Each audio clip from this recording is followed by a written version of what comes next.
Now, once upon a time in professional wrestling, it used to matter what the fans thought. For example, all you parents out there with kids, when your kids misbehave, you give the New Day a call. The New Day comes over to your house, and we will fight your children. Now, don't get me wrong, a lot of wrestling sucks, but when it's good, it's fucking great. Wrestling is melodrama. Wrestling is mythology. Wrestling is action. Wrestling is comic books. The only thing wrestling isn't is wrestling. Who wants to take back professional wrestling? Welcome to Around the Ring, episode 97. I am one half of your host, Silky Dave Brown, joined with, as always, by your Floyd and Savior, Floyd Johnson Jr. How you doing, Floyd? I am doing well. Looking forward to talking about the week in wrestling. Yeah, absolutely. We are also joined by a special guest, good friend of the show, Michael from WrestlingExpress.net. How you doing, sir? Going good. How about you guys? Doing well.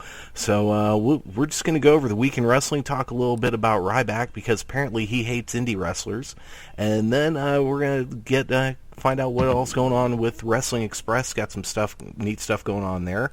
And we have a top 5 this week, which was one that one of our great listeners, Ryan, suggested. And it is going to be our top 5 finishers not allowed or used in WWE. That's coming up later in the show. But I guess we'll just start at the beginning. What do you guys think of this week in wrestling? I'll let Michael go ahead and start if you would like. I think it was a very different week. Well, when you have Jinder Mahal winning the WWE title, it makes it a very different week. That it does. So we actually did our review of that for our YouTube channel last week. But what were your thoughts on Backlash and Jinder Mahal becoming the WWE champion? I mean, I don't have a problem with Jinder as champion. I just thought that the 2-month build to him being champion was not enough of a build, and it could have been stretched out. That's actually a pretty good argument. I've heard that argument before. Especially Floyd. Floyd's a big Jinder fan, and I was completely okay with it. I actually really enjoyed watching him win. So yeah, it's we are both totally fine with the Jinder of it all, but it's for people who are like, this guy has been jobbing for years and just shake their heads at it. I also can see that as well. It's they didn't build enough, give him enough time to come off as you know, someone who is a legitimate contender. They did a good job for the couple of weeks that they did it, but yeah, it's kind of hard, you know?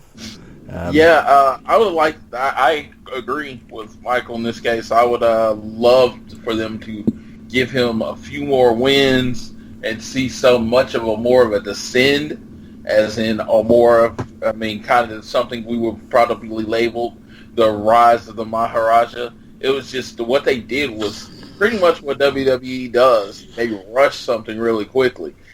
The reason I got behind it is because it is different. It was something, we've been starved for something different in the WWE world lately. It's just everything's been so every cookie cutter and predictable. I had no clue he was going to actually beat Randy Orton. So when he did, it was like, okay, this is a breath of fresh air. And then, so with that, it's everything that comes along with that breath of fresh air. And I can honestly say more of my non-wrestling friends are talking about wrestling than they have in a very long time. Like, who is Jinder Mahal? And asking me all sorts of questions. And why do everybody hate him? And why is everyone going off about him becoming the champion? So if that was the goal of the WWE is to bring the topic of the conversation again, they did a really good job in that case. Yeah, agreed. It's the thing that had just kind of bugs me with the whole Jinder Mahal being a heel is it's the standard xenophobic trope of go USA, hate everyone else. But but you're like, wait a minute, so we hate India? When did that happen?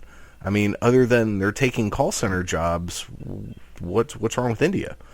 So that's my only thing. But Jinder does do a really great scrunchy face that just makes you want to go, ooh, he's evil, because he scrunches his face.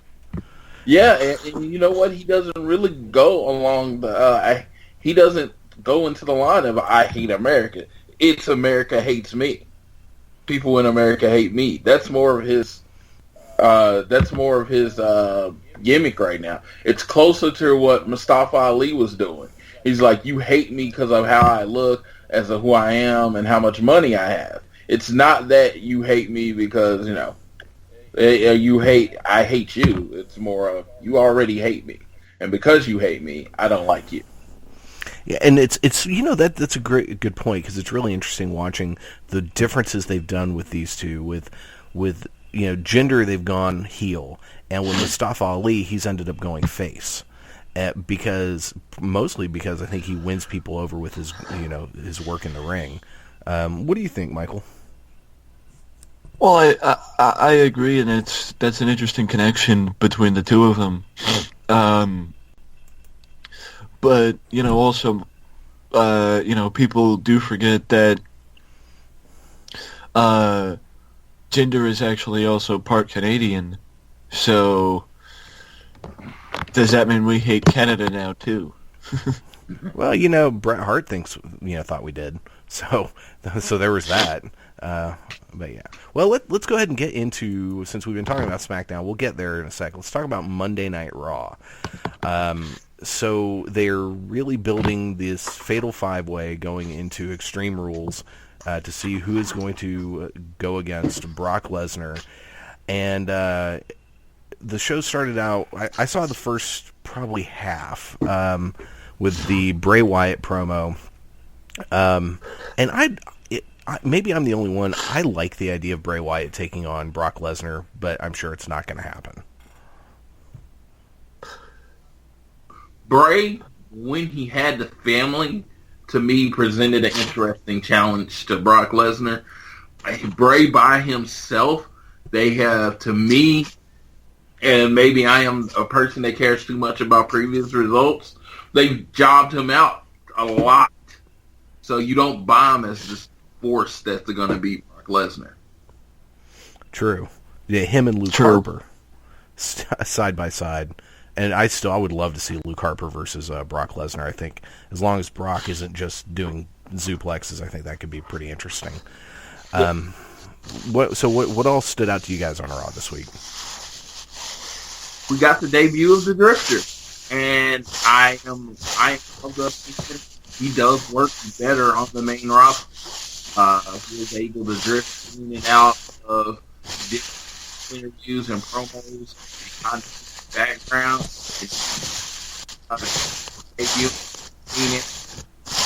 I think they're even watching the match, they were actually putting on a good match. They had a pretty good chemistry there.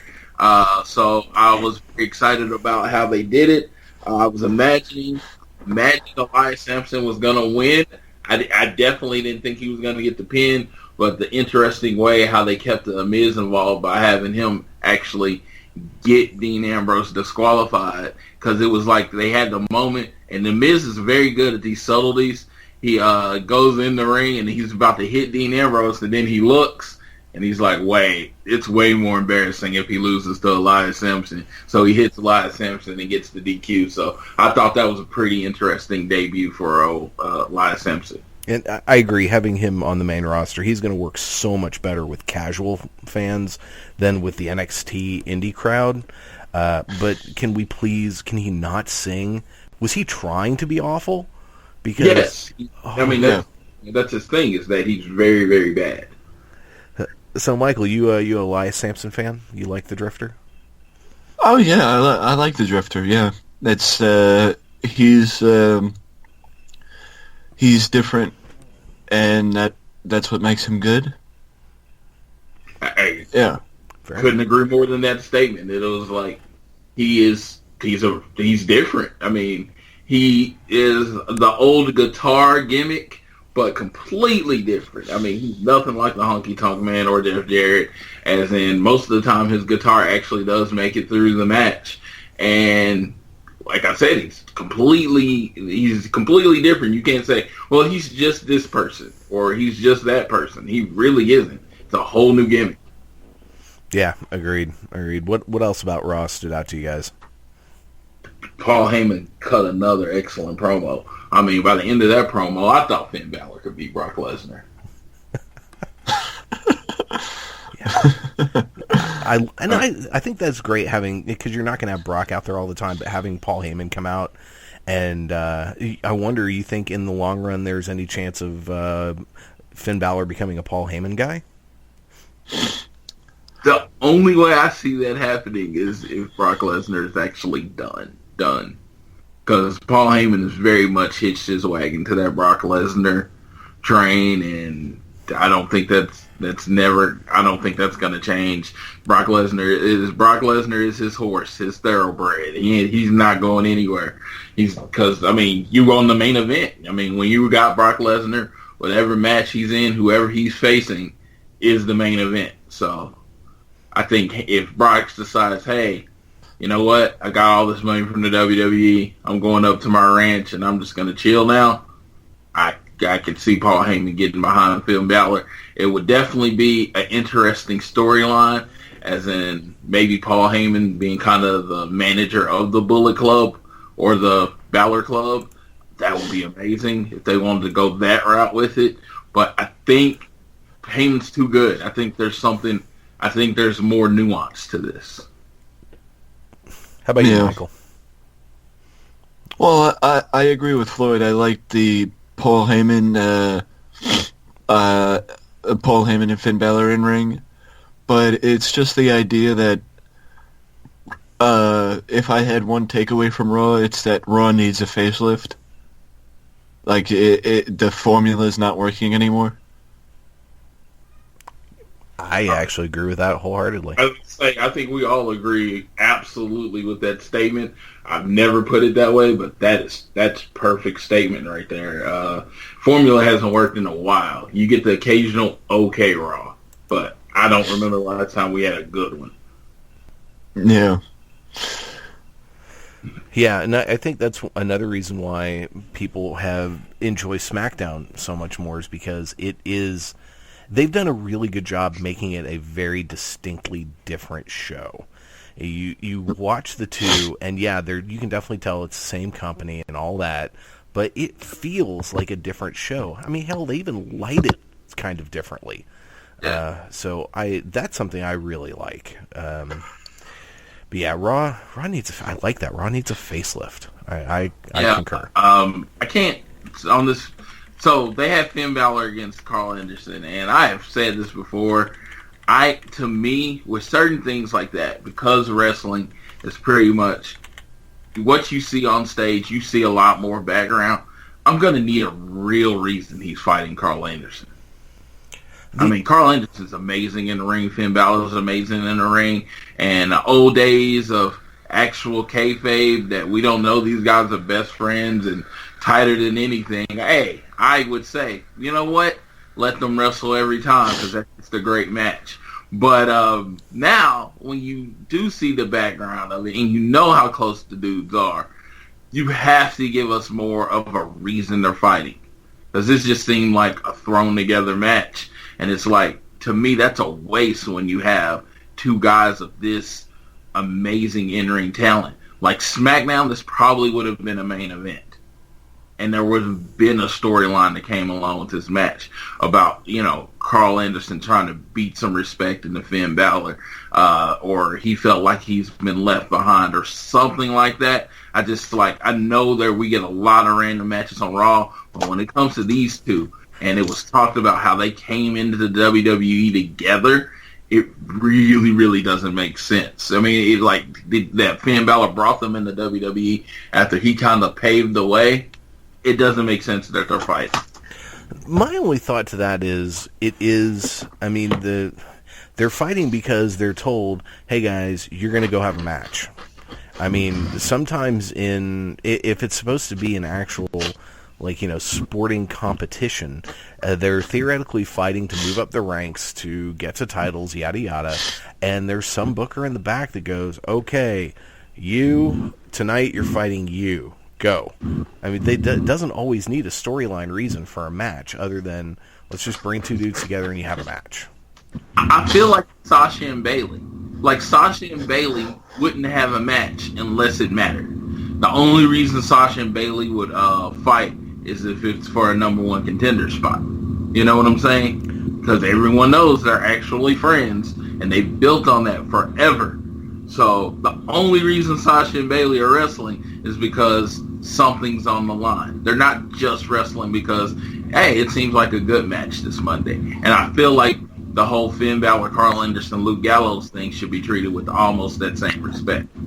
True. Unfortunately, they have jobbed out Carl Anderson and are completely misusing him since he's come to WWE, and it's kind of sad. No, actually, it's very sad because he's fantastic, and he's been used like a complete jabron. Okay. But that's just my take. You have anything else on this, Michael? I mean, I agree that Anderson and Gallows have been misused, and that, you have 3 hours, that not every match needs to seem like it's thrown together, that you can, at the end of hour 1, you could build up a match for hour 3. You know what I mean? Exactly. Yeah, I completely understand what you mean. Like I say, I didn't need any complicated storyline. I just felt like there should have just been a reason. You could have had Carl Anderson's like, hey, Paul Heyman's buying into your crap. I don't think you're that good, that kind of thing, or something. It just felt like it was just like, hey, you two guys fight. Yeah, good. Yeah, you're good call. What else on Raw stood out to you guys? Okay, just real quick, the fact that they're trying to make Sasha Banks and Alicia Fox, they tried to call it a rubber match. I was like, really? Are you serious? Like, oh, Sasha won the first week, Alicia won the second week. I'm like, this shouldn't be a thing. This shouldn't be a rivalry. What? I don't really understand. The only thing that makes me happy is that Noam Dar is getting TV time. So that's actually leading to people for a reason to be watch 205 Live. But I was like, Sasha Banks, Alicia Fox, that's the rivalry you're gonna go with? Yeah, it's comical, actually. Yeah, it's the problem with the 50-50 booking that they are so well known for. But yeah, when they called that the rubber match, I almost laughed. Yeah. What would you have to say on that, Michael? Well, I think it goes to the difference of the two divisions, because I feel like the SmackDown Women's division is a lot deeper than Raw's, because you don't really have a woman on SmackDown that you don't really care about. I mean, yeah, Tamina, but on Raw, it's, Alicia Fox, it's Dana Brooke, it's Emma. Yes, to be fair, Emma's been injured, but, it's just that, in all fairness to Raw, the division's basically Alexa Bliss, Sasha Banks, and Bayley. SmackDown, there's a lot more variety in the division because there's a lot more people that fans care about on SmackDown. SmackDown's just done a better job building a division, and it's, in a lot of ways, it's kind of incredible considering, and this is something, Floyd and I, we've talked about a lot, on paper, Raw should have always been a better show. The Raw women's division, when they first did the draft, on paper, better. The Raw in general, overall, had on paper a better roster, and yet SmackDown every single week did more with less, especially with their women's division. It's kind of unreal to think that the division that has Carmella is more compelling than the one that has Sasha Banks and Bayley? It almost feels like you're hating on my princess of Staten Island. That sounds like what it is. But, no. Yeah, let me say this.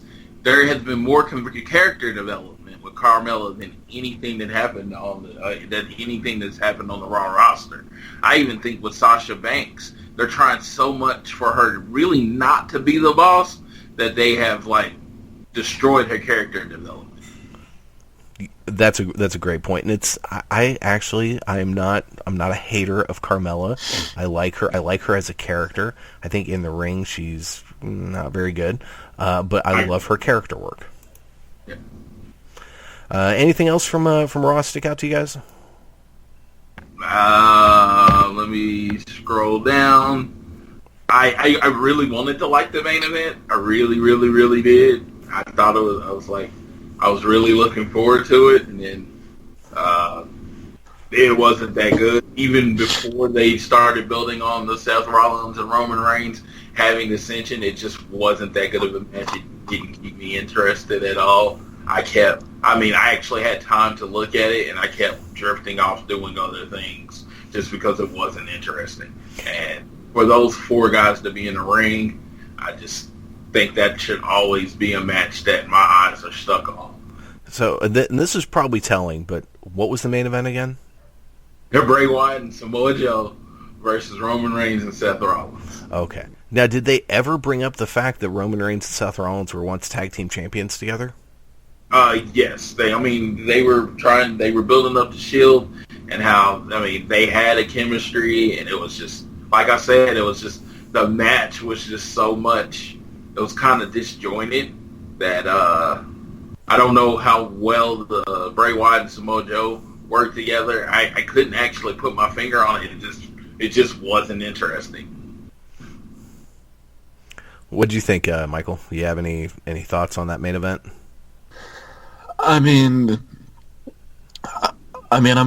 kind of happy to see that the heels won, but I just feel like, putting a main event like that on, well, not so much like that, but more of the main events set for this week, or the main event set for this week, with Roman and Seth, and then the triple threat match, Finn Balor, Samoa Joe, and Bray Wyatt.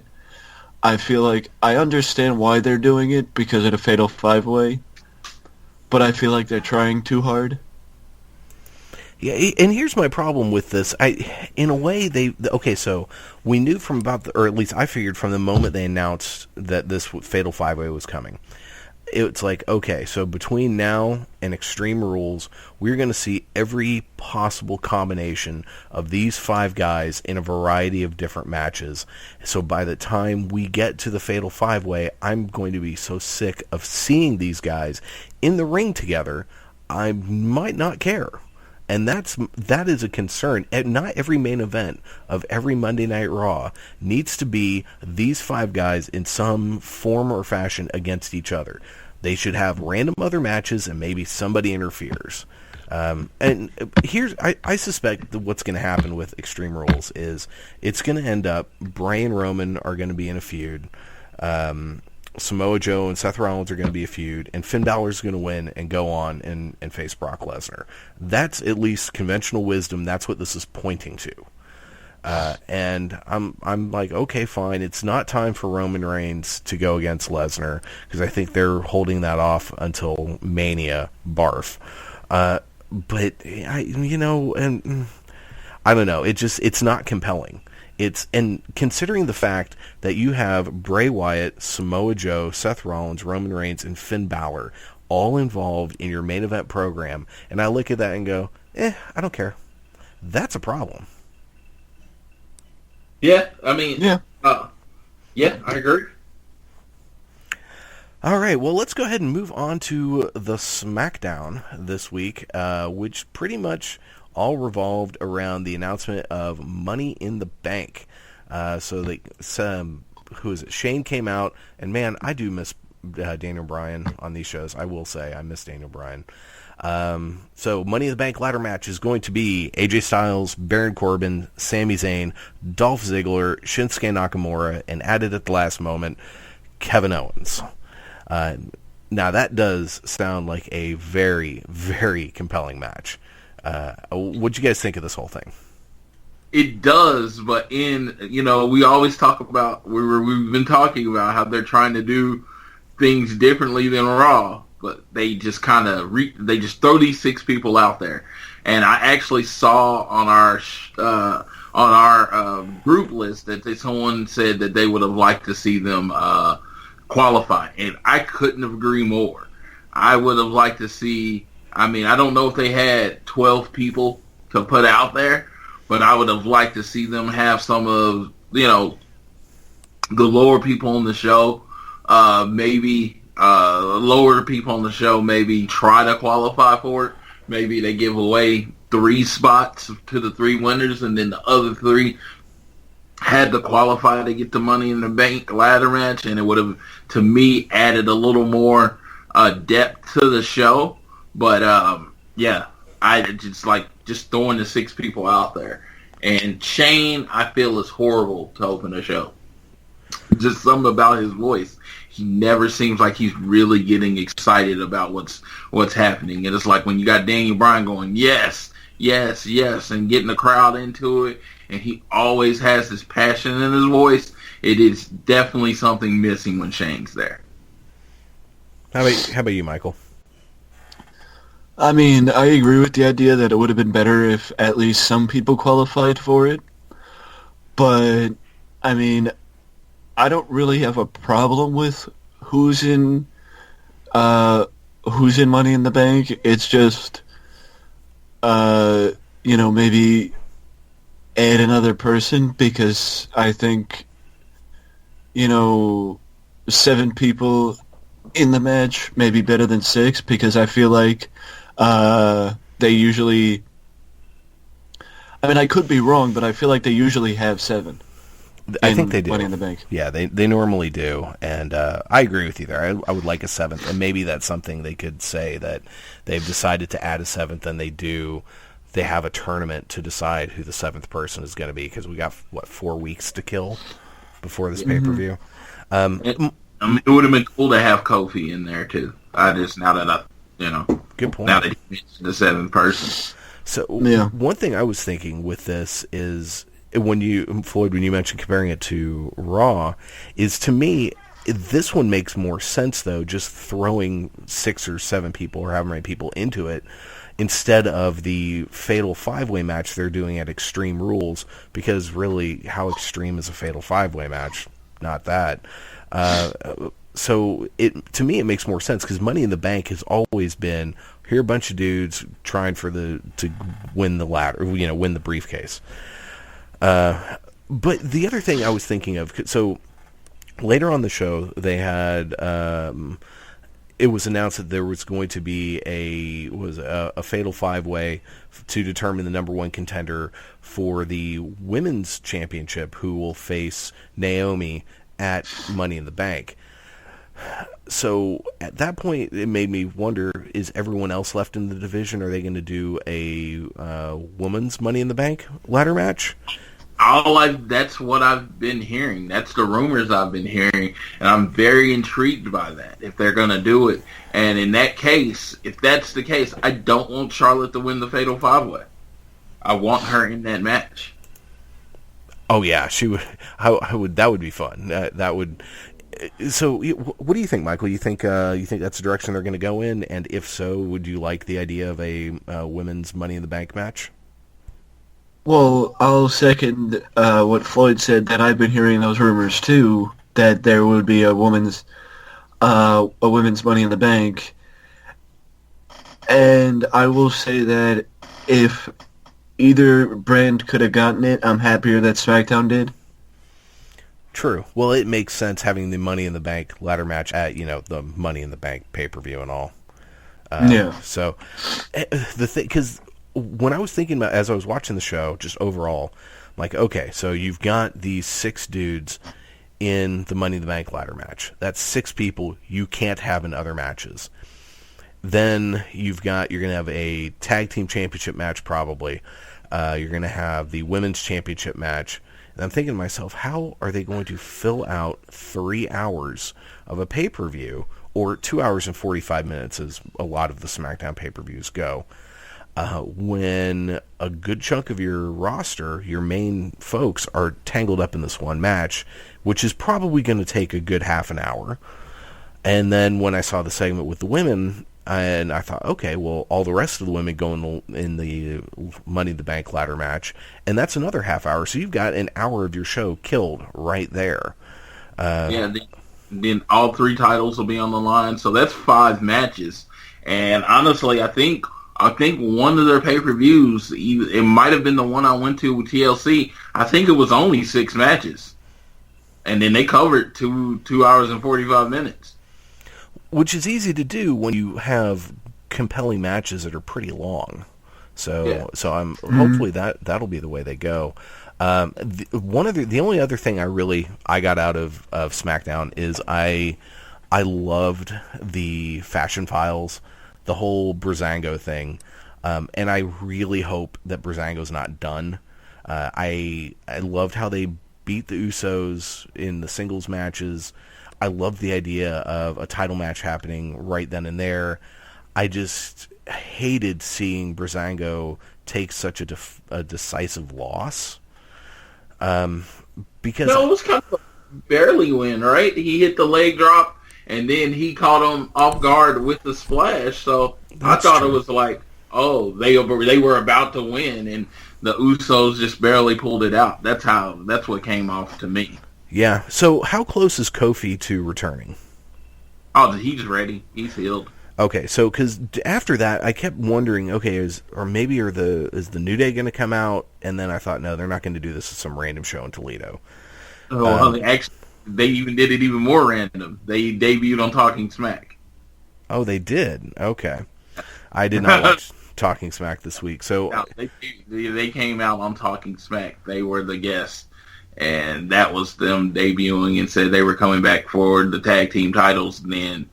So I kind of consider Talking Smack part of SmackDown. So yeah, they came on Talking Smack and then pretty much announced their intentions.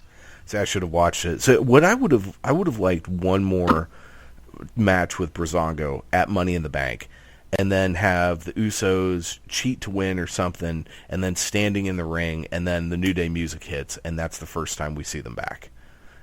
And because that would be a big deal. And them come out and challenge and say you haven't faced us or something like that. It's a take on my gimmick, but a little bit because they have faced each other. But we'll see what happens. Yeah. Let's say for the New Day's longest title reign ever, the team they beat were the Usos. That's true, but it's a very different Usos now. That's true. Uso. And urban. And I love them, man. They are doing such a great job as heels. Oh, I agree.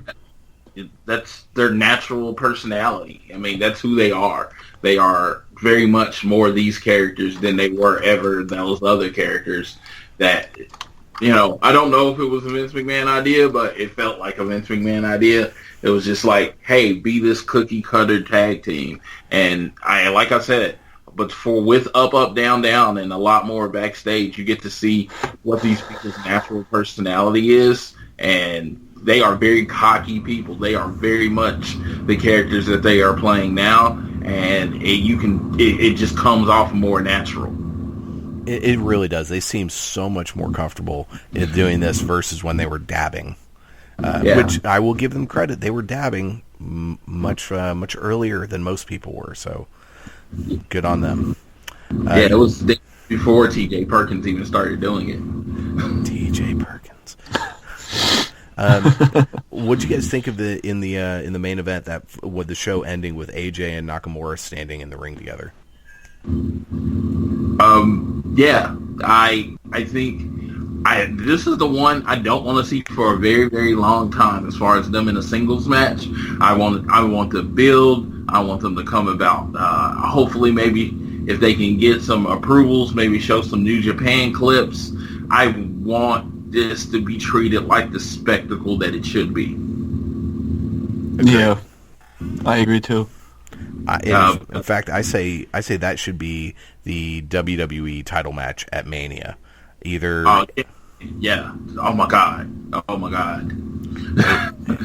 because you could have AJ win the title back at some point, maybe SummerSlam, or maybe at Survivor Series, let's say, and Nakamura wins the Royal Rumble. If they do that match as the main event of WrestleMania, I guarantee, not joking, you know how I am when it comes to my seats, I will be in the platinum section for that seat. I will be in the first 5 rows of that match. I want to be completely engrossed in those two wrestling. I mean, the match I saw at Wrestle Kingdom, one of my favorite matches of all time. So I would want to be there, and I'm just saying, if you saw me on screen, you'd just see a shocked face, because I'd be just like staring, because I couldn't believe this would be happening in a WWE ring. So, Michael, what do you think the chances are we will get that at a WrestleMania in the future? I mean, I think it's very possible that we will get it at a WrestleMania in the future. It's just, I don't know if it'll be WrestleMania 34. Okay, fair enough. Yeah. I mean, I could see that. I mean, I could see it not giving it to us next year, but I mean, I don't know how long AJ has. I mean, he doesn't look like he's slowing down at all, so he probably has several years in him. I just don't want them to wait until nobody wants to see it. Yeah, and we definitely don't want them to have, face each other in a whole shit ton of various meaningless matches. That needs to be special. I mean, they need to be kept apart like Brett and Shawn were kept apart. Like you kept Daniel Bryan and CM Punk apart, except for special occasions. They are two very special attractions, and you bring them out for the big shows and let them have their matches against each other. So anything else from SmackDown stand out to you guys? Yeah, I'd like to know what y'all thought about the Punjabi celebration. I liked it. I thought Jinder's still not the most compelling promo, and there's something about his delivery. He doesn't seem quite comfortable, and I don't know what it is. But otherwise, I loved all the spectacle of it. How about you? Yeah, I agree. I enjoyed the gender celebration, but I feel like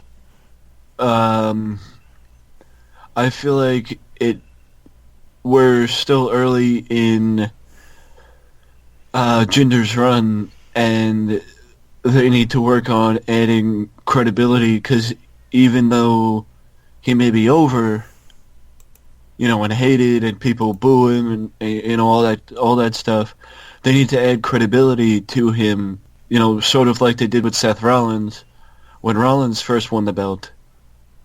The first few months of Rollins' run wasn't, Seth Rollins is world champion. It's, is he a credible world champion? I didn't think of that, but yeah. If they, this would be the perfect chance. They got about 3 weeks before the next pay-per-view. It'd be a great chance to get them some wins.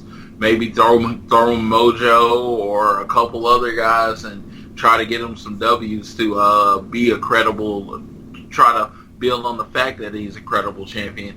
And by giving him someone like Mojo, that was like the last person anyone saw him like lose, quote-unquote, lose to. That would add to that this is a completely different Jinder Mahal. The celebration was very bright and colorful. If I was someone from India or Punjab descent, that would have definitely been a sense of pride for me to see all of that in that match. The fact that, they didn't know that they were going to put they did know that they were going to put the belt on Jinder Mahal Sunday. From what I understand, he found out like that day, like right before they went on, that he was going to win the belt. And then in a day, they put together that amazing spectacle. That I thought that was pretty impressive. Yeah, agreed. So, did anyone watch 205 Live this week? I didn't. I mean, I watch everything. You know that. And when I say, I'm like, it is very rare that I don't watch something, and because I just have so much free time with what I do, so not watching the show is very weird for me. I mean, it was honestly, it wasn't. I mean, it's generally boring because that's what 205 Live is now. But actual Brian Kendrick and Tozawa street fight, they put everything out there. They tried to do everything they could to get the brand over. They really did. It was point Tony Nese. It was an interesting. He was on Twitter and he actually screenshotted a guy that was on his phone while watching the match and basically called the guy out as a waste of space and a waste of a seat. He's like, why were you even there? I mean, these dudes are sitting there laying it all out on the line and you're on your phone. And I'm like, there's more of that on wrestling than I like now, but it was kind of funny that, these people from 205 Live, they are taking it personally. It's like they are trying to build an audience. They're trying to build a show, and that guy wasn't even giving them a chance. Really, he was on his phone. Yeah, and it's that again though goes back to this whole thing we've discussed many times, that 205 Live needs to be recorded in smaller venues. It's because they're just screwing it up so bad. They've got such a talented roster, and they're putting them on in front of people who give no fucks, and who at this point are tired.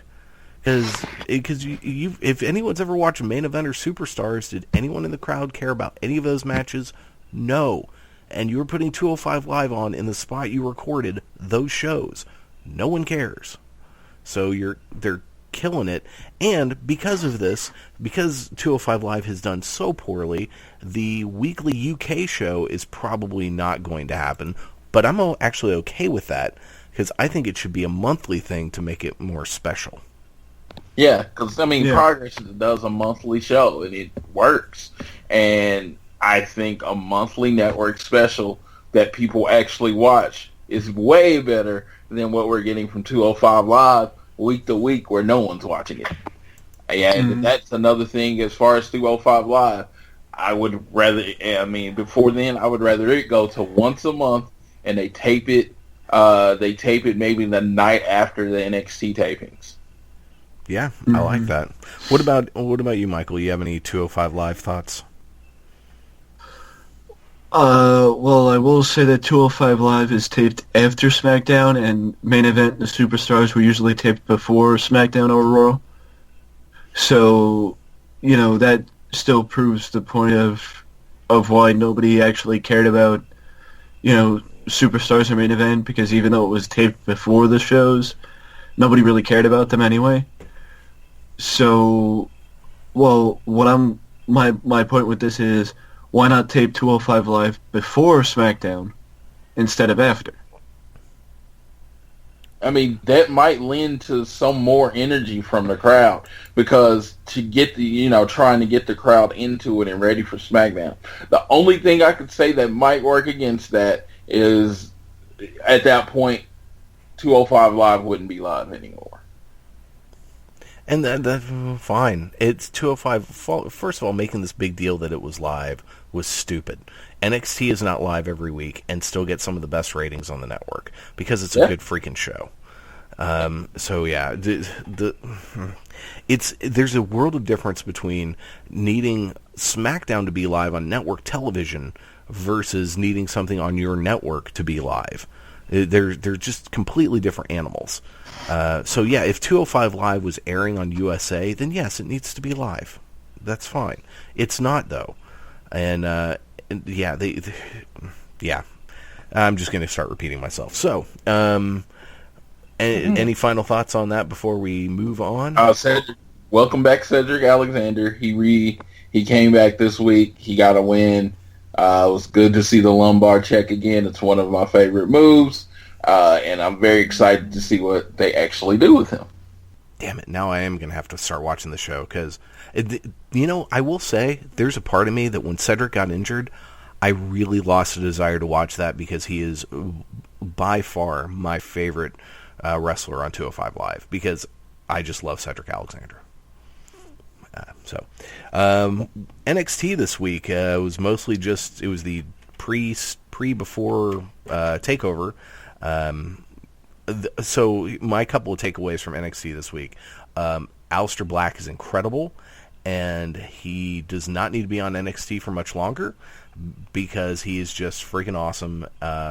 My only fear is that they will screw him up on the main roster. So there was that. You guys have anything on the Aleister Black match? I just love he does very little, but everything he does with such charisma that it's so impactful. I agree. And so it's very he's very much a much see wrestler, and I love that about him. I'm looking forward to him doing more, and actually, they've basically been feeding him right now to build him up, but I'm ready for him to start fighting the Onos and McIntyres of the world and seeing what he can do. But I know he's a good wrestler, so I'm looking forward to it.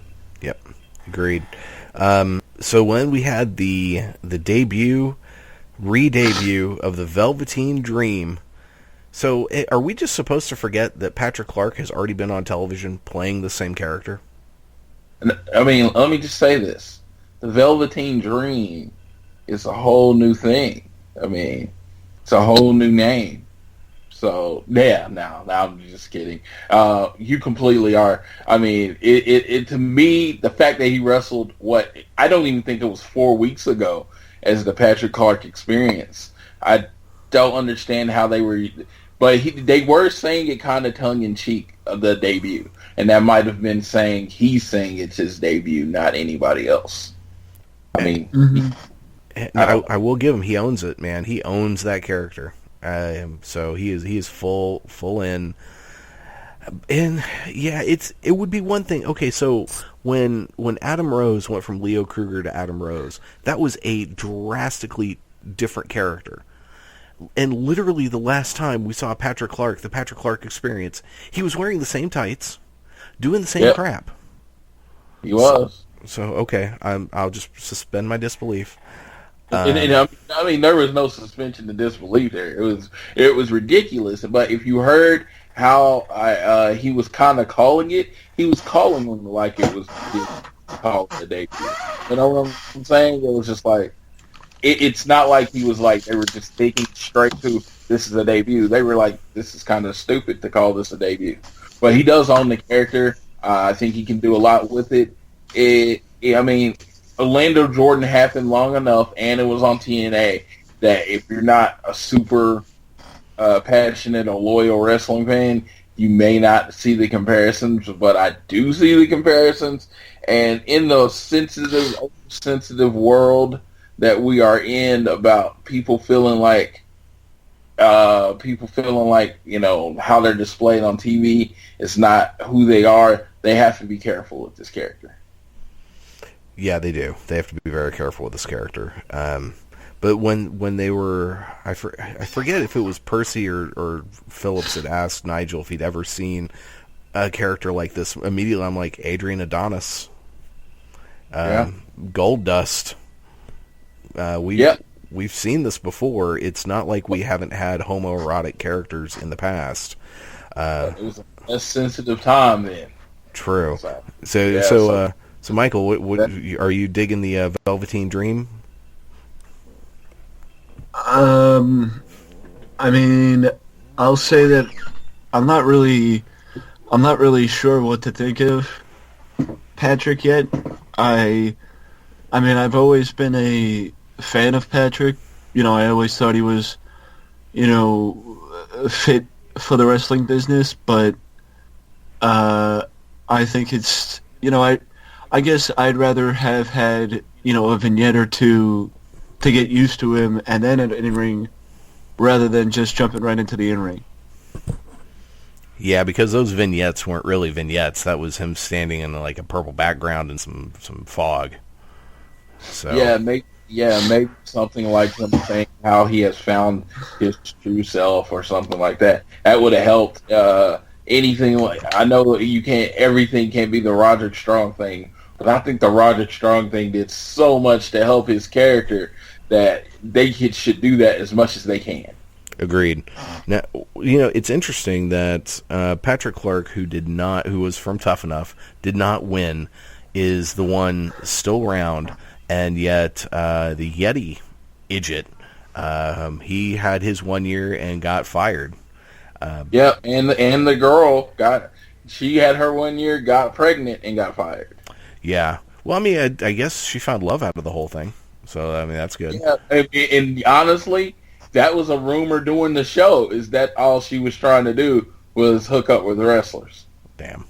See. Yeah, that was a rumor during the show. But Mandy Rose and Patrick Clark, they're hanging around. A lot of people believe Mandy has a bright future. A lot of people believe Patrick Clark has a bright future. But he was the one that was the passionate one, the knowledgeable one, the one that was actually a professional wrestler before coming on the show. He was already, doing the indie scene and struggling and starving. He was doing that before he got on the show. So it was like everyone thought he was going to win. He was the odds-on favorite to win, and then Hulk Hogan eliminated him.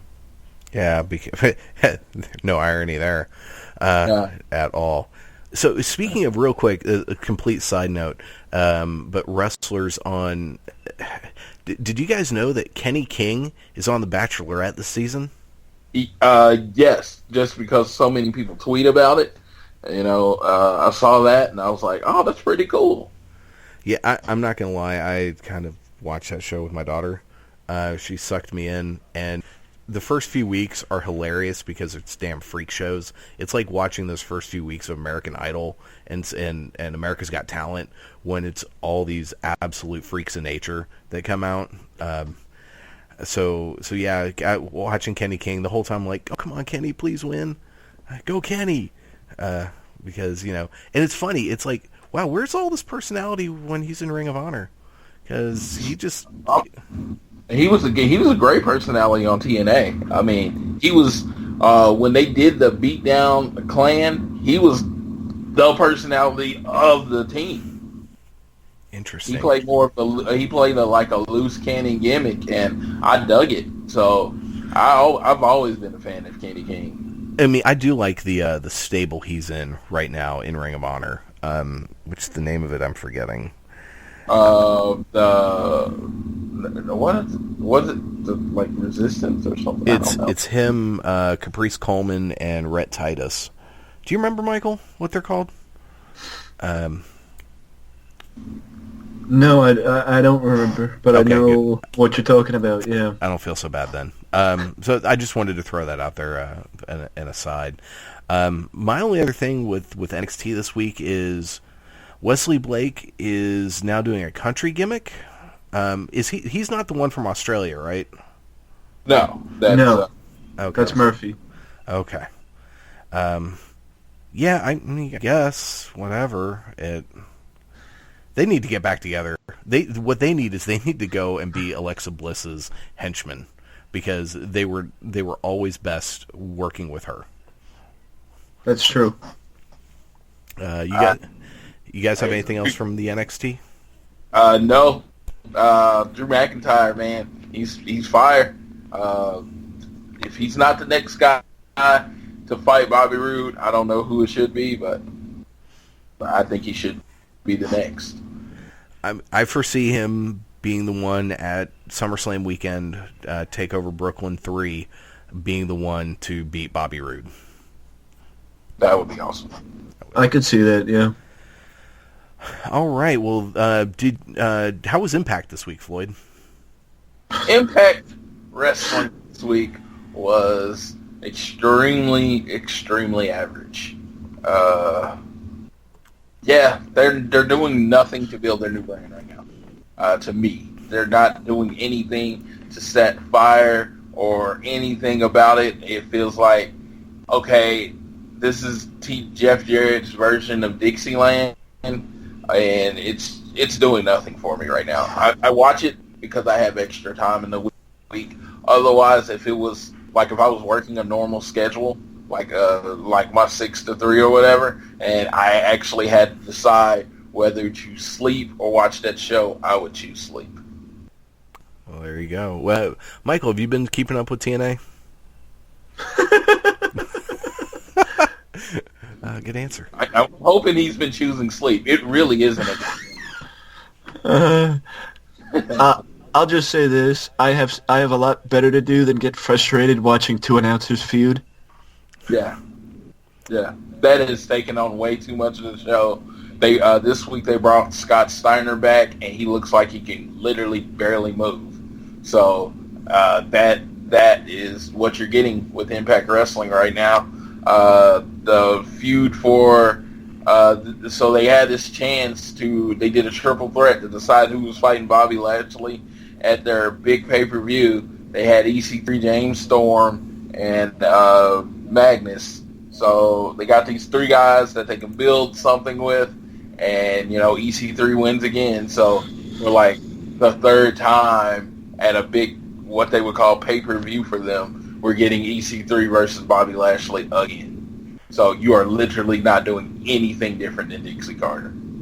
They're so obsessed with keeping that belt on Lashley. Yeah, I don't get it, but I was gonna say, I mean, honestly, it's gonna be one of those things from week to week. I'll tell you if it's worth talking about, because a lot of weeks it's honestly nothing even to bring up. TNA's never worth talking about. I'm hoping they do something. I mean, I thought they would come out with either. I know their big thing is that Jarrett is always coming out with some kind of heel stable to try to build up interest or something. They're doing nothing, and the matches aren't even that good. That's the problem. It was just like TNA used to be the superior in-ring product, and it's honestly not even Raw capable now. It's just not good. It's a good thing I don't bother. Well, yeah, don't bother. I don't bother. I would not tell a wrestling fan to watch it. I watch it because I generally have the extra time in my evening to sit through it, and I actually sit through it and watch it and give it a chance. But it's just like, you're doing nothing to make me tell people to. I'm like, I would love to come on one week and be like, man, Dave, you're really missing Impact Wrestling. But I haven't done that one time since I started watching it again. You had a thought on that, Michael? Well, I'll say a couple things about it, and that is that,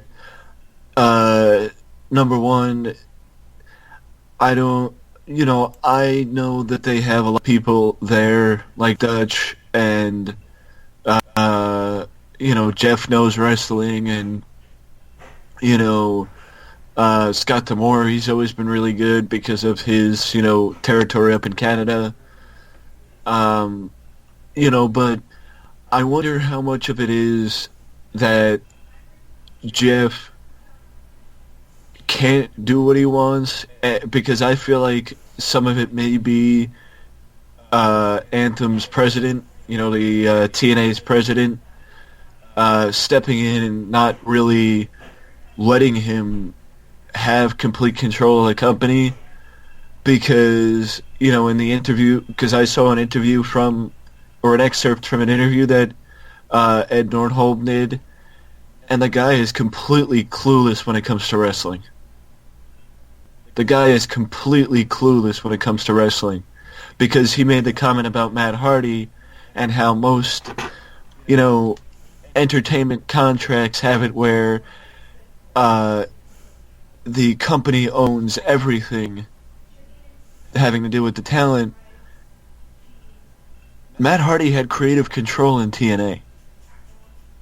You don't own it if the person has creative control. Good point. I hadn't thought. I heard that same interview, and I was like, that doesn't sound right. And so much of WWE, so many people in the WWE now own their own names. Yeah. They own their own names and their gimmicks. So it's like, I don't know what you mean that most people have it where they own TNA did not create the character. They didn't. I mean, for most of the stuff that happened with production, that was paid for by Matt Hardy. I mean, that doesn't sound like TNA was owning anything. Well, I will say that guys like Billy Corgan and Matt Conway and Dave Lagana may have had a part in some facets of the Broken Universe, but none of them work for the company anymore. Yeah. Exactly. And they all support Matt Hardy, from what Rebby Sky said. So, what does TNA have to prove other than being very petty? They're trying to do their best Vince McMahon impression, maybe? I even said, but they said never been an offer. That's been their thing, is that no one has ever said, hey, we want this gimmick. This is what we're willing to do. They've never done it. So it's like, I don't know what the WWE just thinks they have no claim to it or whatever. Because I imagine with as close as Dutch is to Jack Swagger, if the WWE just said, hey, you can use him earlier than his contract, I don't think TNA or Impact Wrestling wants much. They just kind of want some kind of consideration. Well, they want WWE. They wanted WWE to pay them to use the Broken gimmick, and WWE basically laughed at him and said no. Yeah. They're like, there's no reason to. You don't own the gimmick. So Exactly. Yeah, I get it. It's going to be interesting to see what goes forward if the WWE just uses the Broken gimmick and waits for Impact Wrestling to sue, which would be interesting because it would actually, Impact Wrestling suing them would give Impact Wrestling more of a rub than the actual show Impact Wrestling. Well, if they sued WWE, that would be their mistake because they're going to sue them. But they're going to be out there. There's a lot of people that have forgotten that Impact Wrestling exists.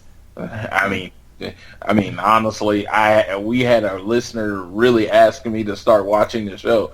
Otherwise, I had pretty much forgotten it existed. Yeah, and I've never been a fan. I'd never been a fan. I can't. The end of the Jeff Jarrett regime, the beginning of the Vince Russo regime, and then there was with Aces and Eights, the year of Bully Ray, the what would have been called the rise of Bully Ray. I really enjoyed that. I did too. Bully Ray as a heel, and then they just kind of dismantled the Ace and Eights over like a 3-week period. I mean, they were just gone. Then I completely lost interest in what they were doing on that show. And I enjoyed Eric Young's run as champion. His little feud with Magnus, I kind of enjoyed. I mean, it was basically TNA trying to do the Daniel Bryan thing, and sadly, Eric Young had a better title run than Daniel Bryan did. Granted, Daniel Bryan got hurt, but them shoving him into a feud with Kane was probably not the best way to go. But I digress. So, Michael, what besides just the shows we kind of talked about, are there other things that you watch on a pretty regular basis? Other wrestling shows or organizations that you follow that you're a big fan of that you wanted to talk about?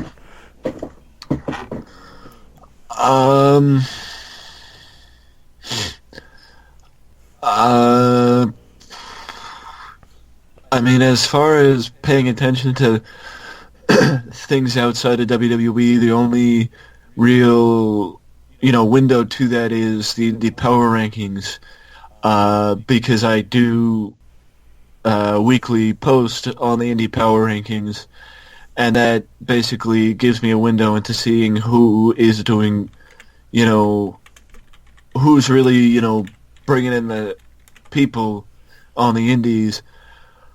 So shout out to the Indie Power Rankings, but other than that, I don't really pay attention much to companies outside of WWE. One of the reasons is, I tried to watch TNA, but they were just too frustrating because they were wasting. I feel like they wasted the opportunity of the relaunch. So I stopped watching. The last episode I watched was the relaunch, and I thought it was a terrible episode. That's probably fair. Yeah.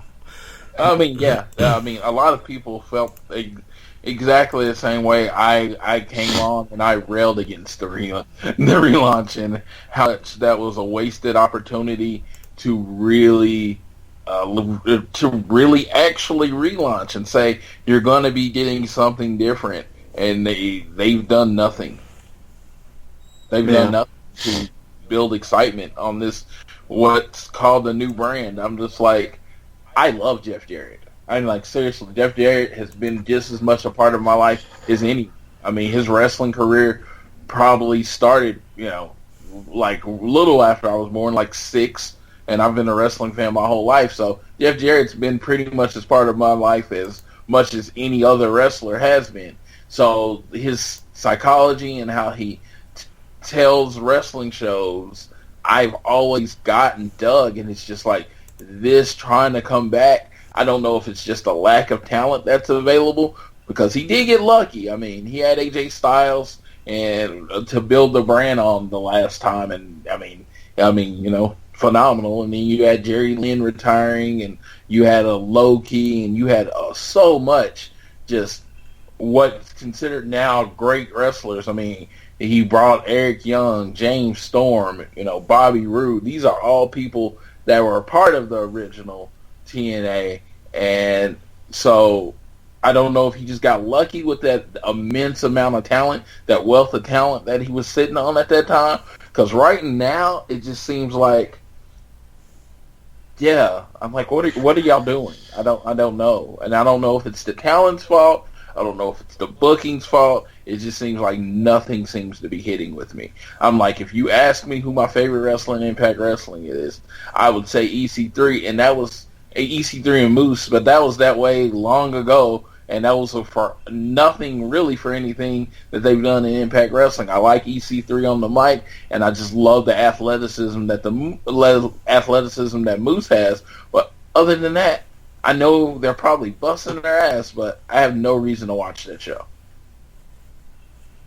Well, I will say that I did notice that Moose is going over to the UK and bringing the Grand Championship, and that's what TNA needs to let their champions do. Not necessarily Lashley, or even if you just talk to Bellator and say, well, we'll pay you X amount of dollars if you let Lashley come in to the fights with the Impact Wrestling title. Just let the people show up with the titles and defend the titles other places to, especially the Grand Championship, because it's still a new title. Let them defend the titles elsewhere to get people knowing, okay, that's Impact Wrestling. Oh, let's see if it's on television. Let me watch it. Just to get people interested. Brand awareness is, big in wrestling, and you want to get people back to the company, have them, do it like that. Have Lashley show up on Bellator wearing TNA's title. Have Moose go elsewhere to defend the title.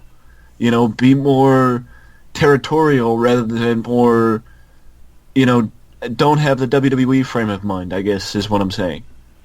Absolutely. Agreed. Yeah, New Japan is really good about doing that. They will let, who is it? Zack Sabre Jr. shows up with the Evolve title. They work with Rev Pro, and they've had Rev Pro title defenses on their shows. Obviously, they've got their big deal with Ring of Honor. So a lot of the UK places people will show up with their belts from other organizations, and I think that's a great thing. I think if because Impact apparently does have some deal with one of the UK brands. I forget which one. And if they and Mexico. In Mexico, yeah. So they need to start doing that. They need to send, maybe, since they don't do, house shows, send their guys on excursion.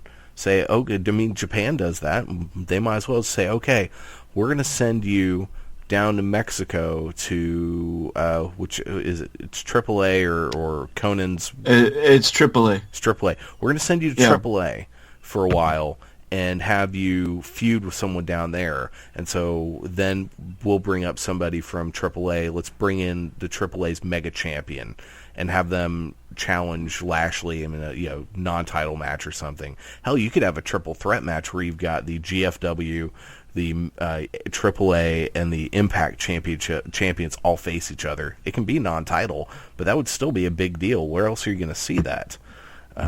So that's the kind of thing they need to do. I highly doubt that's what they're going to do because, reasons. Yeah, because TNA. Exactly.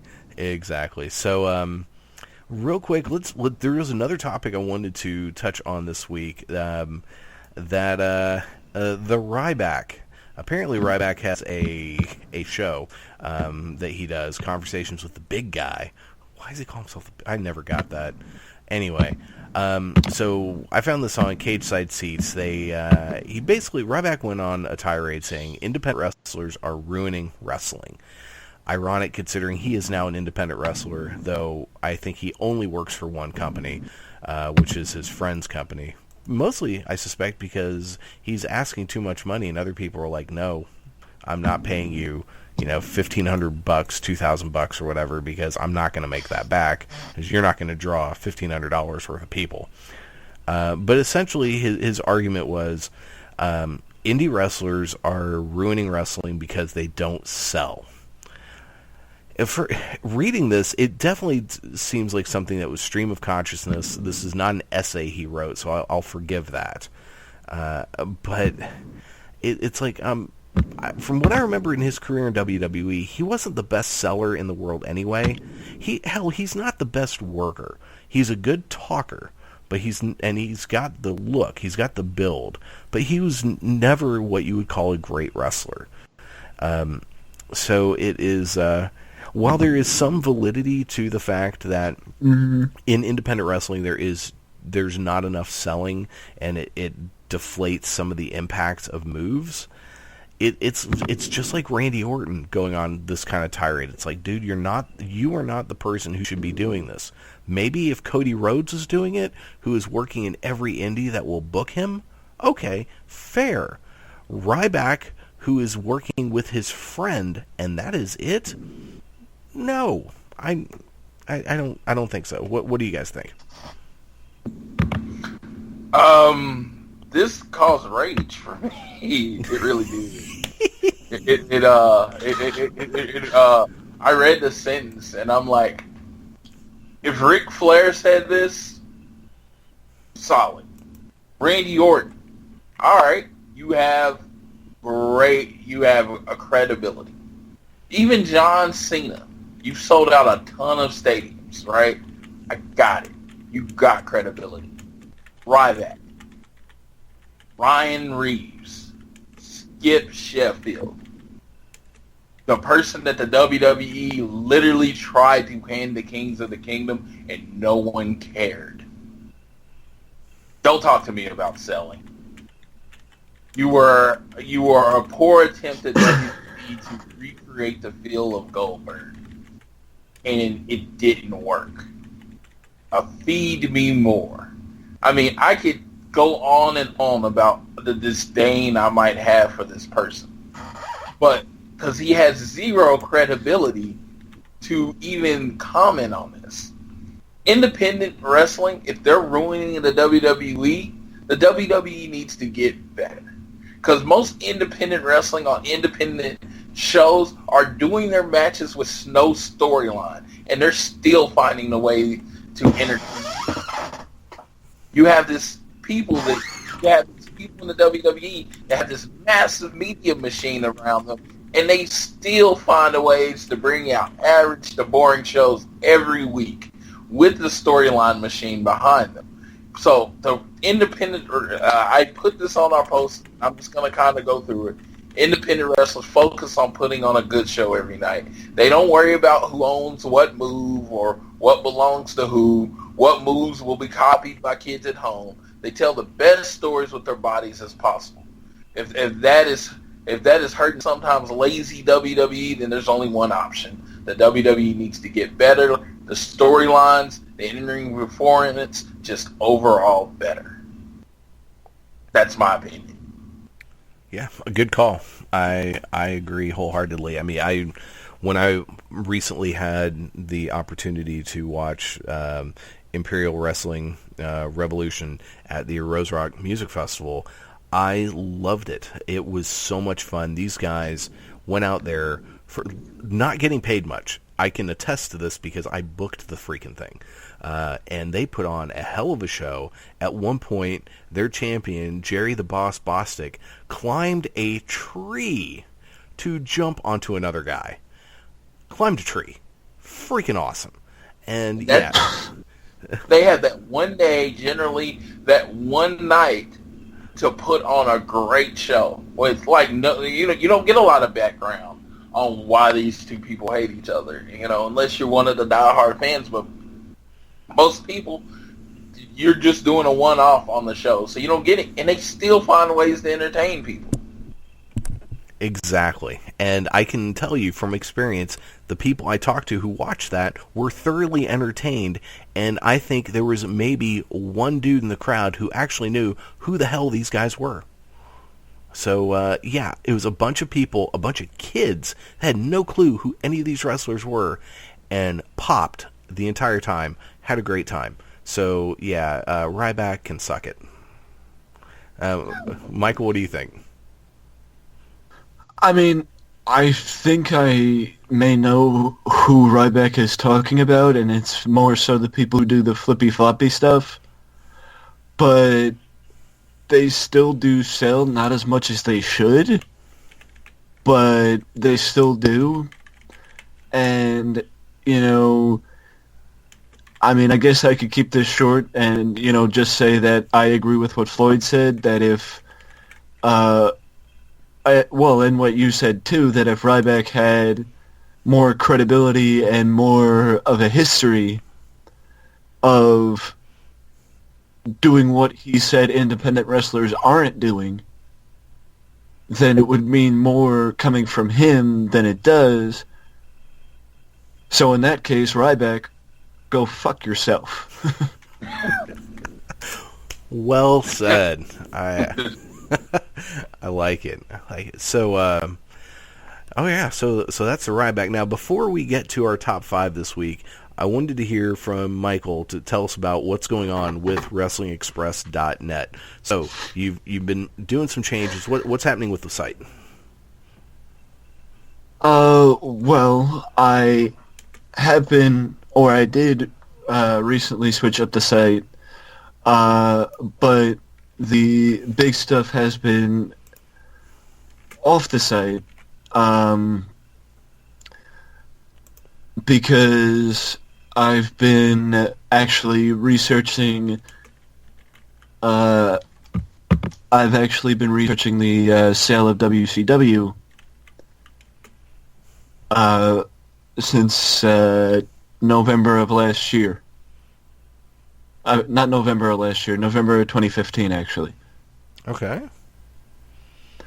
Really? Yeah. Have you found anything, well, I mean, of course we can go to the site more, but have you found anything interesting about the sale of WCW?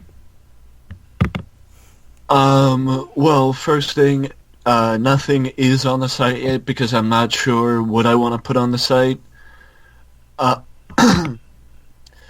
But I will say that the story history tells us there's a lot of questions about the story,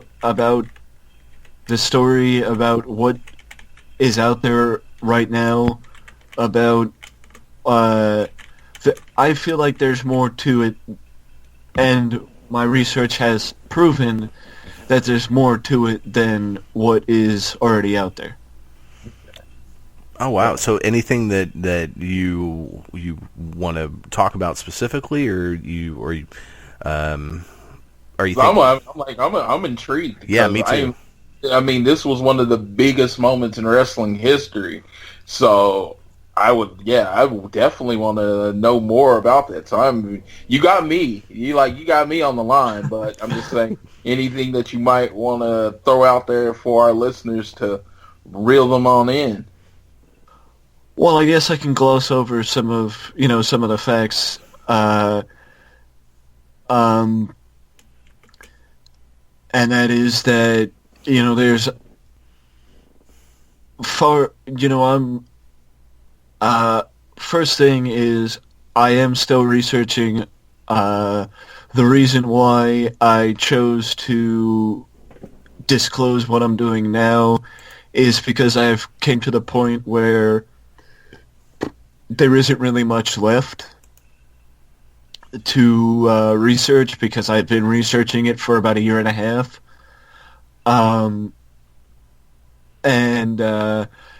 The reason why I held it off for as long as I did is because of the legal side of things.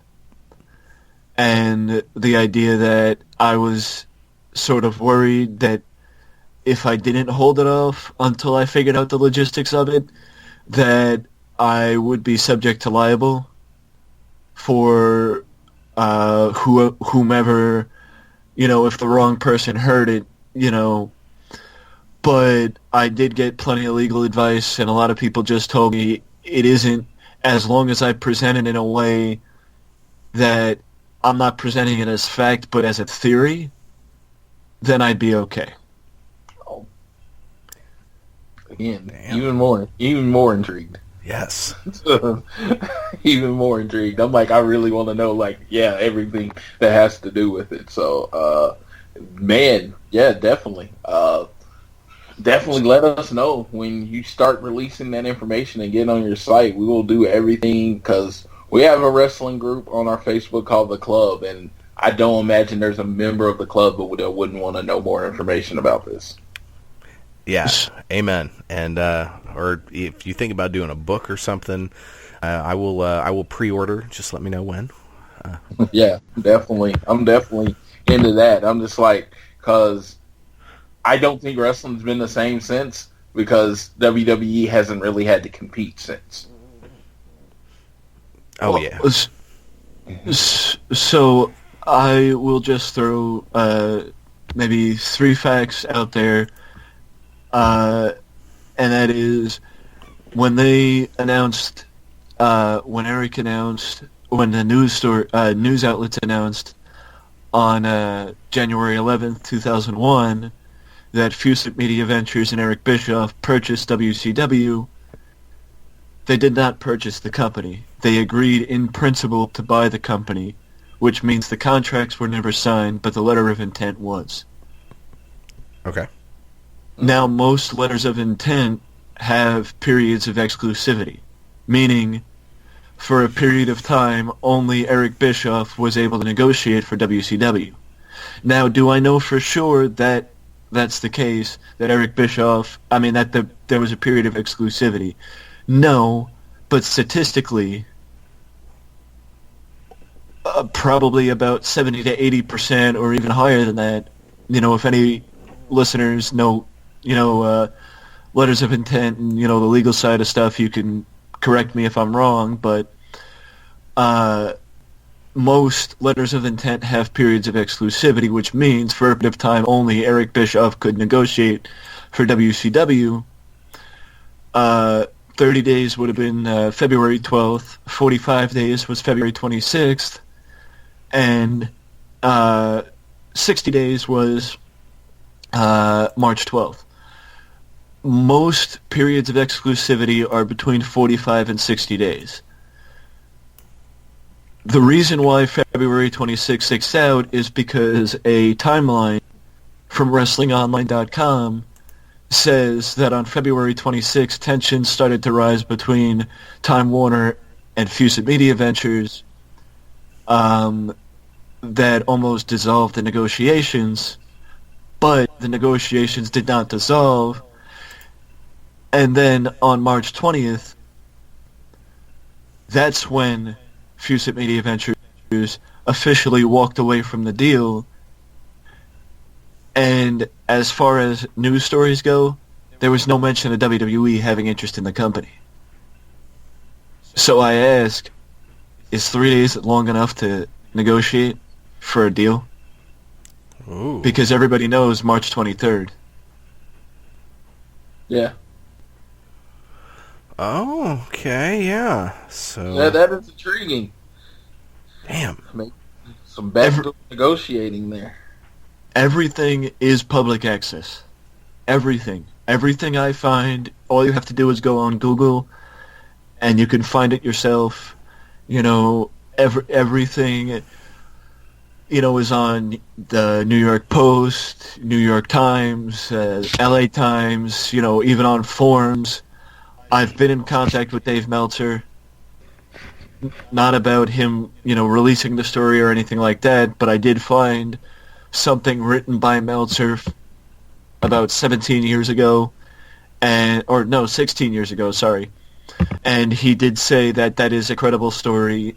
You know, I contacted Meltzer to bring credibility to the story, and, you know, and even an unnamed source did say that, well, he insinuated that the story out there is not the only story about the sale of WCW. The reason why he's named is because he doesn't want anything to do with the sale anymore because he moved on. Okay. Damn. Man. Yeah, I am super intrigued. I really want to know. I can't wait until you decide to go forward with this, putting it out there. And yes, I am writing a book, by the way. Awesome, man. Well, let us know when the pre-sale goes up. We will be spreading those links around. Man, that is. You've heard it here first, folks. This is interesting stuff. The intrigue behind the sale of WCW, one of the darkest days in pro wrestling history, in my humble opinion. Hell, I turned off wrestling for a good decade after that, so there you go. Well, it's about that time for our top 5 this week. Now, we just threw this on Michael as we were starting to record, so I'm not sure if you've been able to think of some in your head, or if you just want to comment as we go along. But this week we are doing our top 5 finishers not allowed and or used in WWE. Did you think of some while we were talking today, or you just want to kind of go follow along with ours? Well, you guys go first. I'll fill in if you guys miss any that I think of. Excellent. Okay, great. Floyd, do you have any honorable mentions? All right. First, I'm going to give the honorable mentions from our listener, Ryan, who was this idea, and I sent out the challenge to him the last week to send us a top 5. We would have his list and then put it with ours. His honorable mentions are Randy Orton's punt, the curb stomp from Seth Rollins, and the Kinniku hammer, which, from what I understand, it's the muscle buster, but you drop down to your knees, so where the person's head's on your shoulder. If I am saying the wrong move, please let me know, Ryan. You know, we're definitely in contact. Some of these moves, honestly, didn't know them as these names, so I've actually had to be trying to play a few in the background to see what they are so I can describe them to the listeners. My honorable mentions are Pepsi Plunge. If you know, this is a pedigree from the top ropes that CM Punk used most of his indie career. The actual, it's me trying to see what one of the moves are. I apologize, because it was on here and I'm like, I have no idea what this move is. So the other move would be the Muscle Buster from Samoa Joe. It was banned. It wasn't really banned. It wasn't banned until he got to the main roster. He was using it pretty consistently in NXT with no problems. There was the whole story of him accidentally hurting Tyson Kidd, which sucked. I mean, he pretty much ended his career, but it seems like more of a freak accident because I haven't heard of anyone else getting hurt with that move. And the other move for me is the traditional some people might call it the Texas pile driver, used by Terry Funk, Paul Mr. Orndorff. When done correctly by a trained professional, it's not a problem. But people have messed it up over the years, and unfortunately, there have been quite a few stories of kids doing it on other kids, and it not ending the best way. So those and history of concussions that go along with it, they have banned that move long ago. I think the pile driver as a move was going out, I think, in the mid-'90s. I mean, it was being rarely used in the WWE. So, Dave? Yes, real quick, I will say, you mentioned kids doing moves. It was horrible news about that child that died after, I guess their dad did a Batista bomb on him. First of all, fucking moron. Don't Batista bomb your kids for fuck's sake. But that, my heart goes out to the family. As a kid, we did wrestle and we did moves, and I never once tried to pile drive a friend of mine. That was figure fours, yes. Pile drivers, no. My honorable mention, and I tried to stick with moves that were maybe not moves that used to be used in WWE, but ones I've never really seen in WWE before. So my honorable mention is Dalton Castle's Bangarang. Now, I do think that is something, if he came to WWE, it's definitely a move that they would let him use, I hope, because it is so freaking awesome. But it's not there now, so it has made my list. Okay, that's good. Yeah. All right. I like it. Yeah. And yeah, the traditional pile driver, I think I was watching yesterday, I watched What Culture did a video of basically banned wrestling moves. And I was watching it to make sure I hadn't missed anything, And they mentioned the pile driver, and they said the last time it was used was that match on Raw, which was Cena against CM Punk. And I think at that point they were like, because what are you going to do, fire us? At the point in their careers, they could do whatever the hell they wanted. And John Cena has a neck where he can handle being dropped on his head and not dying, so that's fine. One thing I will get rid of the jumping aspect of it. Like the way Jerry the King Lawler used to do it was the safest way. It was just like a falling. I mean, Terry Funk did it that way. It was a falling pile driver, as opposed to Paul Mr. Wonderful was like the first one to really do the jumping aspect of it, from what I remember. And the jumping aspect of it does take less of control out from each of the wrestlers. I like more of the falling instead of the jumping. There you go. All right, what do we have at number 5? 5. Ryan's number 5, and this is the one I didn't really even get to see. The Victory Star Drop. Do you know what that is? Oh God, if it's what I think, isn't that the one where your opponent is held upside down on your back and head down, and your arms are kind of intertwined, and you basically just fall on your butt, and it drops your opponent straight on their head? That's the Victory Star Drop. Looks like it's a reverse. What is that move called? It's like a reverse Code Red. You do the person's. Oh yeah, that's away from you, and you Frankensteiner them the other way under their arms to where it goes into a pin. Yeah, well, that one's there. There's a good reason why that's not moved. That just screams, "I'm gonna kill you." Yeah, there's too many. I find even watching that and being a fan of their dangerous moves, there are way too many points of failure in that move. Yeah, good call. Good call. Whew, that's a brutal one. What about you? What's your number 5? Number 5 is the Canadian Destroyer. Yes. I was a big fan of Petey Williams, and I thought that was a really cool move, and I think it's a great move for cruiserweights. There's not a lot of point of failure on it because of the back flip, front flip action on the move. Most of the time, you don't even actually pile drive the person. Their head kind of lands somewhere on your stomach to thigh area, and from what I understand, there hasn't been too many too many reported incidents that I can find on the internet of people actually getting hurt on the move. It's just that the fact that it has that pile driver aspect to it that the WWE hates, that's why that move's not used. Good call. You will see that one later on my list. My number 5 is Christopher Daniels' Angel's Wings. Yeah, no one uses that. That's interesting. Is it too much like the pedigree? Is that why? I don't know. Maybe. Yeah. That's one of those moves I think you bust out if you were in a big-time match against Triple H. You hit him with that. It's like, oh, you think your move's bad? Watch this. Honestly, it was one of those moves I would have loved Nia Jax to be able to use. Because she's big enough where she can get everyone over on it, and it's pretty devastating where you can actually do it fairly safe. Yeah, I would like to Seth Rollins to use it because he could just say, "Hey, Hunter, I'm taking your move and I'm kicking it up to 11." Yeah, I could see that too.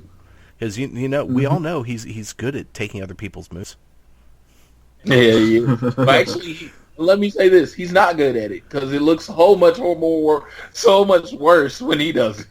Yeah, I watched a little bit of, speaking of Ring of Honor, this not this most recent one, the previous week, the one's on their website, and it was a show from the Honor Rising shows back in February, and the main event was it was the Young Bucks, Cody Rhodes, and Kenny Omega against Okada, the Briscoes, and Will Ospreay. And at one point,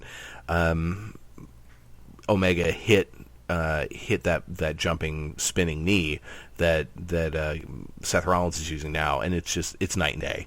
It's like, okay, that looks like it's actually gonna knock your ass out, and Seth Rollins just looks uncomfortable. I don't, yeah. So, anywho, let's go on. Number 4. What do we have on number 4? Number 4 from old Ryan, we got the Canadian Destroyer. I didn't even honestly notice that before I said it, or I would have probably covered it before. But yeah, Canadian Destroyer. All right. How about you? Number 4 for me is the package pile driver, Kevin Owens. Other wrestlers have used it to varying degrees of success.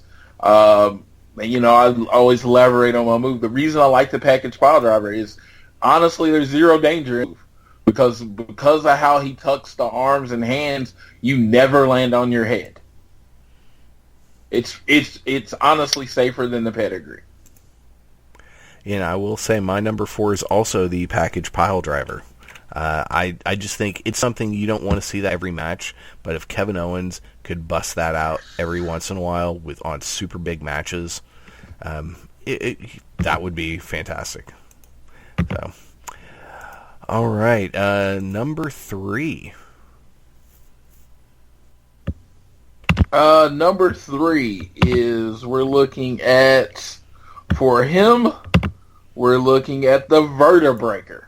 And that was the move you were describing. It's also called, Homicide calls it the 187. It's called a double underhook pile driver. Yeah, it's called Go to Hell. And there's no way I would ever take a move. That's a fuck you move. No, honestly, to me, it's, if you tuck your head, it works. It actually works. You land on the back of your neck. Gregory Helms used it for a lot of years. Never hurt anyone. Homicide's been using it a lot of years. The one thing I noticed about Homicides is he does it more with the arms, and you land more on your back. Still looks as devastating, but it's more of a safer bump when he does it. Yeah, so basically, you have to tuck your head. It's the absolute opposite advice of when you take a Styles Clash. Yes, it's definitely the opposite advice. And let me just say this. With Triple H doing more of the day-to-day, I can see more of these type of moves eventually coming out as they get time to work with people. It's just because, simply put, that move's been done safely for years. It's been done safely. It's just you have to know how to do it. Yeah, good call. Yeah. So what's was that your number 3 or was that Ryan's? That was his number 3. His number 3. What's My yours? number 3 is from Mr. Fergal Devitt and Finn Balor, the Bloody Sunday. He does that from time to time. He does. He did it in NXT. He just has not done it on the main roster. That's going to be, if he ends up against Brock Lesnar, the moment where he almost gets the pin needs to be drop kick in a corner, Bloody Sunday, freaking coup de grace, and then Brock barely kicking out. Yeah, he used the Bloody Sunday was his actual finisher in the independent. I mean, he did the coup de grace, but he very rarely finished someone with it. The Bloody Sunday was more of his finisher, and the way, if you ever heard a Japanese person how they call that move, it just sounded so devastating when he did it. Of course, they don't like the name in the WWE. Changed it to 16, and it's very safe. It's a very, very, very safe move. It's pretty much Bobby Roode's move, but it's from a different angle. So with someone like Finn Balor doing it, it's extra safe, but the fact that I guess it's landing on your head, I don't know why the WWE doesn't want them to use it. The coup de grace, as far as the spectacle, has grown on me. Yeah, and the coup de grace is one of those moves where the first time you see it, you're like, oh man, that's kind of stupid. But then if you really think about it, you're like, do I really want some guy climbing a good 5 to 10 feet up in the air, jumping off, and landing with their feet on my chest? And that answer is no. No, the answer is no. No, I don't. All right, well, my number 3 is the Canadian Destroyer, because even though it is one of the most absolute ridiculous moves when you truly think about it, it just looks awesome. You know, I've noticed a theme here with all of our lists. Lots of moves where people fall on their heads. Yeah. Yeah. Well, let me say this. Lots of moves where the image is of people falling on their heads. There you go. Yeah. All right, so what's up for number 2? Number 2 from old Ryan is the package pile driver. And he put in quotation says, for KO specifically. I agree. I mean, there's not too many moves that was more identifiable with one person than that move.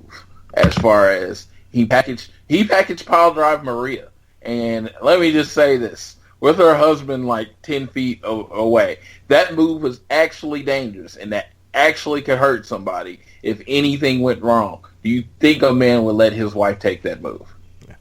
That girl, she will take a bump, man, and she takes it like a champion. She will. Yeah. All right, what is your number 2? It is the Vertebreaker. It is actually my favorite wrestling move. That I'll call it a favorite non-traditional wrestling move. My favorite wrestling move, of course, is the DDT. But my favorite non-traditional wrestling move is the Vertebreaker. I just think it just looks really cool. I've always been all about it. It was the only reason I liked Shane Helms. I thought that was the coolest thing ever. I didn't know Homicide was using it at the time. I just knew that was the coolest looking thing I've ever seen. Nice. My number 2 is Jay Briscoe's Jay Driller. I just love that move. It's like a sit-out pedigree, or what is it? What is it? It's the underhook like pedigree. Pull your opponent up so they are facing head down and dropping it in a pile driver position. Okay. And because of how his arms are hooked, now that I'm seeing it in my head, it really does make it impossible for him to land you on your head. Yeah. And especially the way he does, he leans back and he takes most of the opponent's weight on his stomach area. Yeah. So, all right. Now, before we hit our number 1, Michael, you've been quiet. You have any thoughts on any of the moves we've talked about so far? Well, if I did have to make a list, the punt, the pile driver, and the curb stomp would definitely be on the list. Nice. Yeah, the curb stomp needs to come back. There's no reason for it not to be there other than, the terrifying idea of some kid actually curb stomping another kid. But yeah.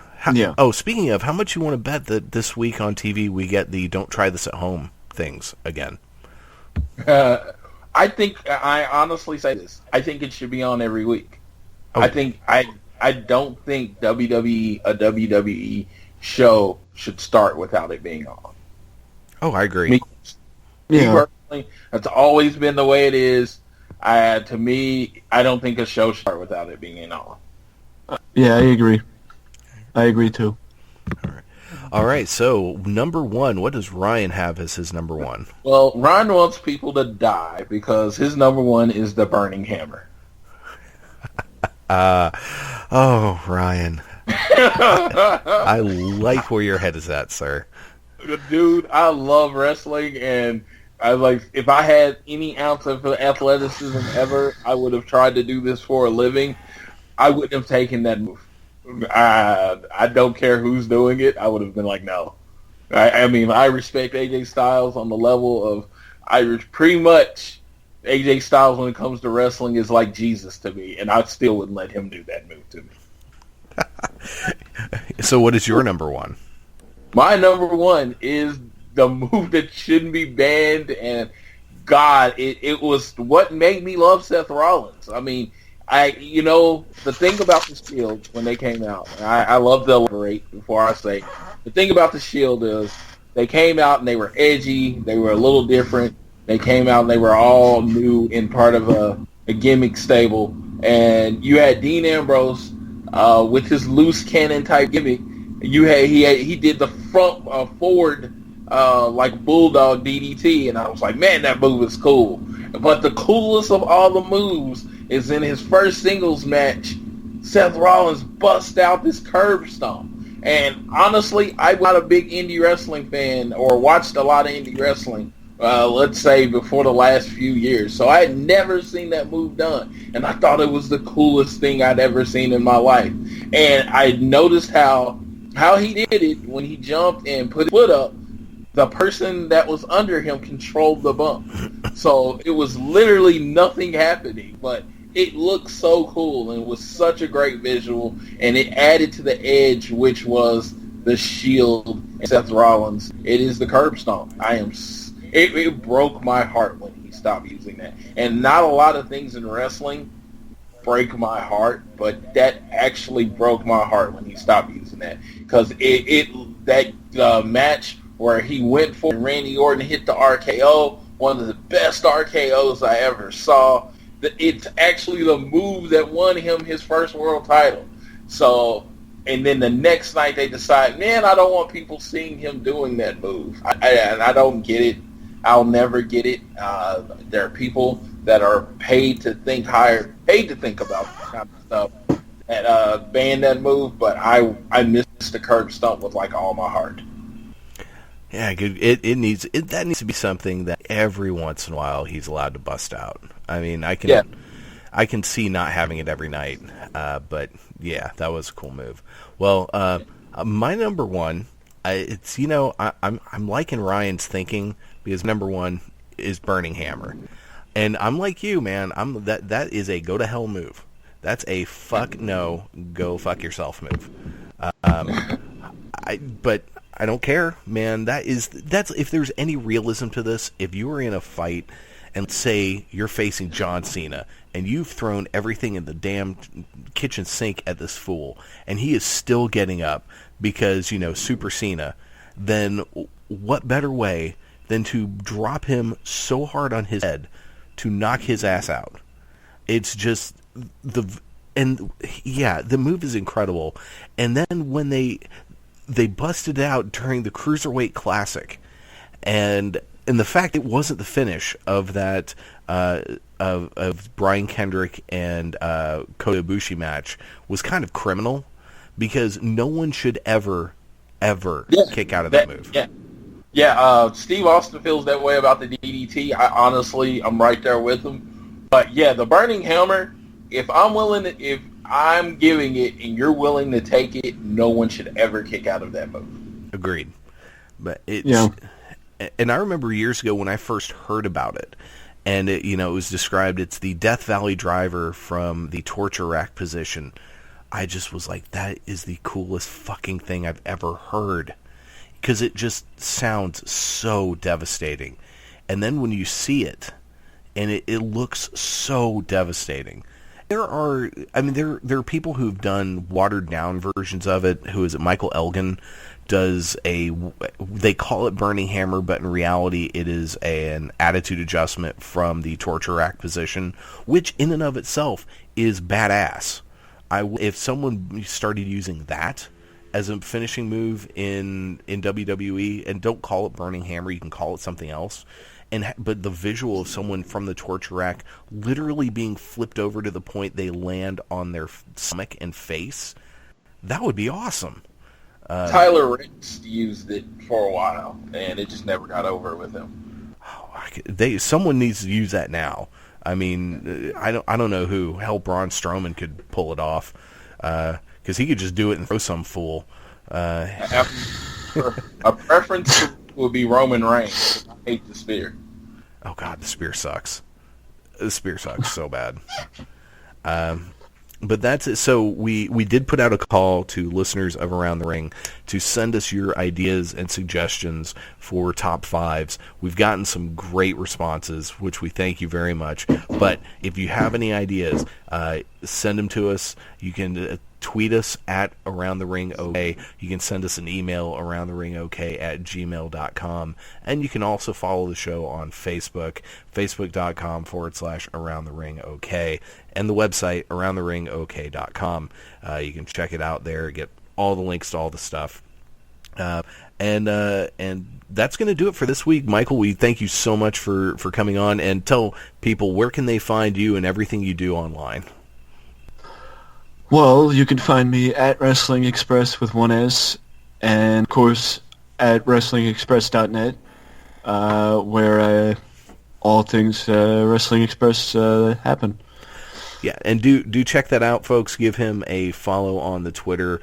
Michael's been a big supporter of this show for a very long time, and I cannot thank him enough for that. So that's going to do it for this week. And Floyd, I've got a question for you, sir. Is life a work? Well, you know what? Through my years of comparing wrestling and life, I've learned life is definitely a work. Remember to kick out at 2. We'll see you next time Around the Ring. You've been listening to Around the Ring on the Spark Radio Network. All you have to do is change your point of view. And believe. Austin 316 says I just whipped your ass. Damn! Woo! That sucks more than anything that I've ever sucked before. What? It's for charity.